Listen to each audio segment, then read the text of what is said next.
হয়ে যাক আজকে দেশি মুরগির কষা মাংস। তাই এখানে আমি আলুগুলোকে প্রথমে কেটে ধুয়ে নিয়ে এখন সামান্য হলুদ ও লবণ দিয়ে আগে ভেজে রাখলাম। এখন মুরগিগুলোকে কেটে কুটে ধুয়ে নিয়েছি। এখন সামান্য আদা ও লবণ দিয়ে আমি মাংসগুলোকে ভালো করে ভেজে নিব।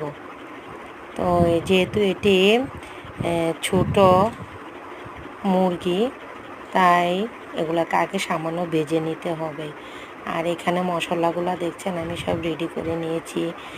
জিরা, ধনার গুঁড়ো, হলুদের গুঁড়ো, তেজপাতা, শুকনো মরিচ। তারপর এখন মশলাগুলোকে গুলে নিলাম। আর ওইদিকে আমি পেঁয়াজ, তেজপাতা, তারপর দিয়ে দিলাম এবং সাথে এলাচি, দারচিনি দিয়ে দিলাম এবং ভালো করে ভেজে নিলাম। ভাজা হওয়ার পর এখানে আমি মশলাগুলো দিয়ে দিয়েছি। আমি আজকে কিছুটা কাঁচামরিচ এবং লাল মরিচ দুটোই দিব, দুটা দিয়ে রান্না করব। তো এখানে আমার মশলাটা কষানো হচ্ছে, সাথে আমি একটু সোয়া সসও দিয়ে দেব। আর তাছাড়া দুটো টমেটোও আমি কেটে দিয়ে দিয়েছি। তো এই টমেটোটা দিলে অনেক ভালো লাগে আমার মাংসতে। যারা খেতে পছন্দ করেন না তারা দিয়েন না।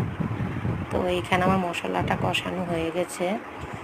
তো কষানোর হয়ে যাওয়ার পরে এখন আমি তার মধ্যে মাংসগুলোকে এবং আলুগুলোকে দিয়ে দেব।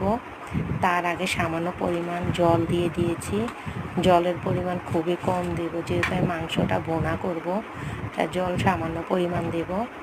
এখন জলটা গরম হয়ে গেলে তার মধ্যে আমি মাংসগুলো দিয়ে দেব। তো কিছুক্ষণ নেড়ে চেড়ে অপেক্ষা করব। আমার মাংস হতে বেশি সময় লাগবে না, হয়ে গেল আমার মাংস।